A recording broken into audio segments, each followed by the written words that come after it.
We don't know where we're going to land, but we do know that the existing models, the old models, the models that brought us here are not the ones that are going to bring us forward, especially in the MEA region.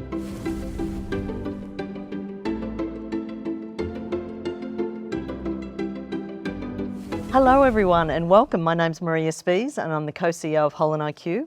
We're here in Egypt for Honoris's Global Impact Summit. I'm really happy to be talking today with Ayman Abdellatif, who is the Managing Director of Egypt for Honoris Network of Universities. Ayman, it's so lovely to be here and thank you for joining us. Maybe we could start with you just giving a few minutes introduction to yourself and also to Honoris. Absolutely. Thanks, Maria, for having me and for hosting this. And welcome to Egypt, Dunya. Thank you. Mother of the world, we call it. Yes. I am indeed the Managing Director of Honoris Egypt. Honoris is, incidentally, it's a network of universities, Pan-African. It's the largest network of Pan-African universities. We have a presence in 10 countries, and have over 70,000 students in our network. Wow.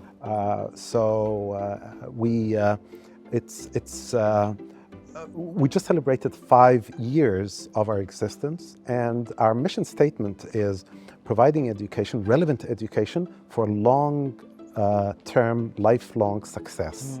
And we focus very heavily on employability as one of the main metrics for us to, and we use it as a proxy for our success. So that's Honoris,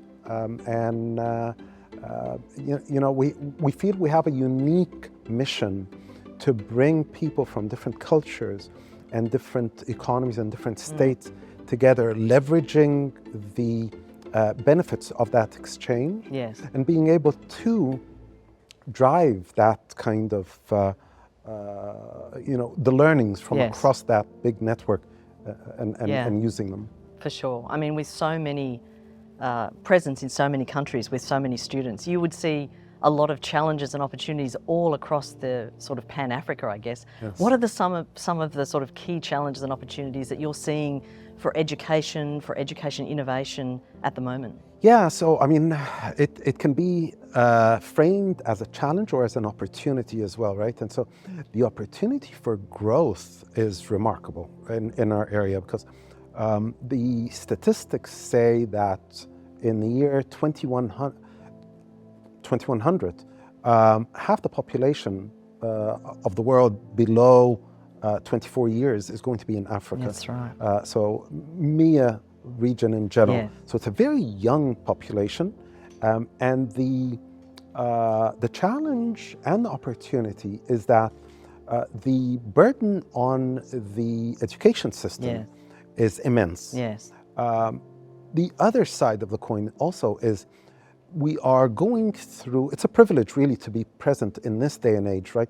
But we're going through an incredible amount of change. Social changes, cultural changes, economic changes, everything. And in the MEA area, demographic changes, right? Yeah. And so how do we anticipate what the needs of the future are today?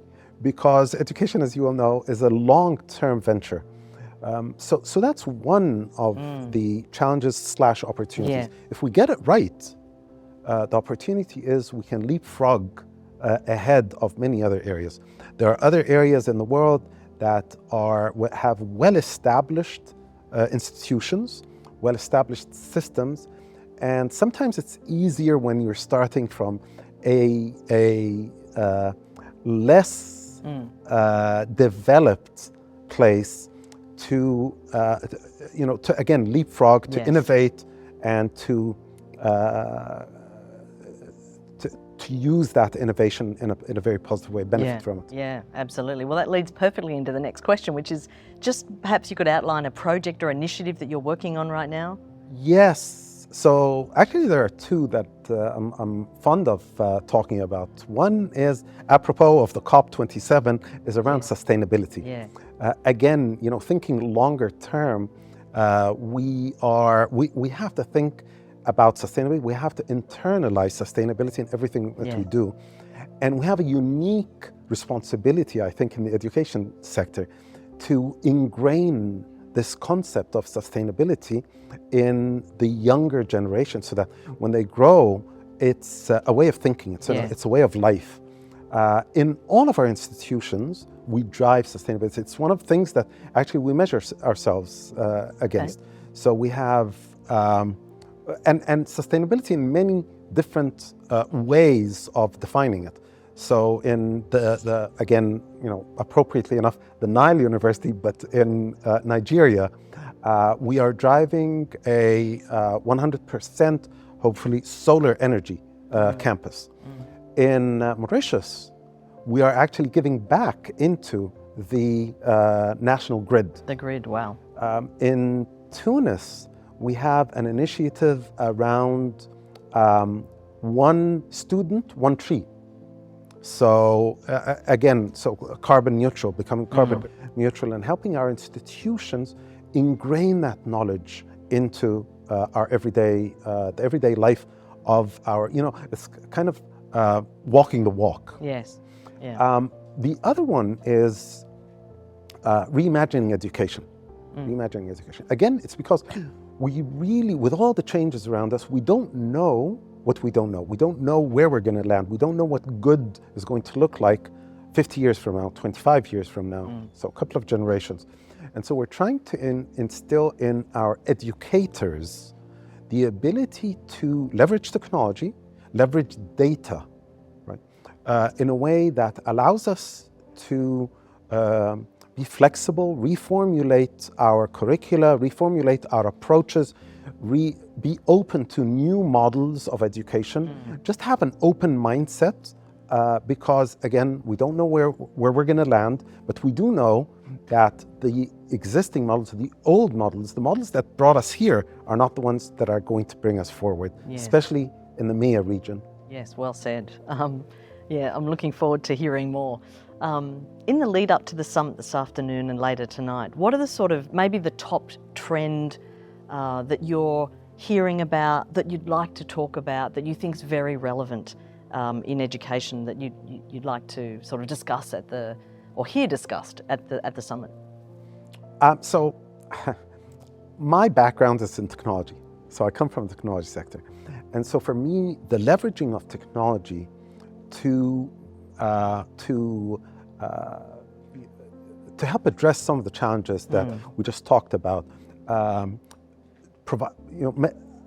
implementing change at scale, ensuring that we are able to leverage technologies like adaptive education, for example, right? So that you are customizing education at scale to a huge number of students, recognizing that students, people in general, have different preferences for learning, right? And so how do you establish that? How do you actually deliver those learning outcomes in a way that are very effective and very efficient for everyone that's out there?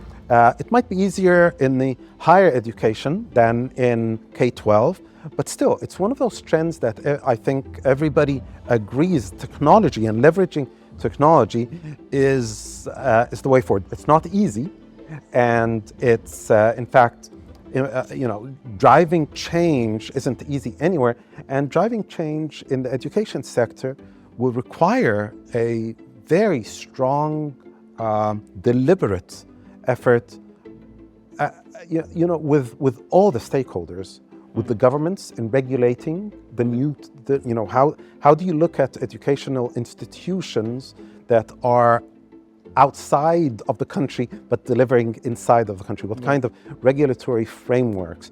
How do you encourage students and parents to adopt, although the students are actually never the problem. They're more willing to change. And finally, maybe another issue is funding. And so how do we come up with creative funding mechanisms to have inclusion at all levels? Yes. Those are things I think that are worth very looking important at. issues. Yes. Ayman, thank you so much for joining us today. Thank you. It's been a Thank pleasure. you for having me. Great. I wish you a very successful event. Thank you. Thank you.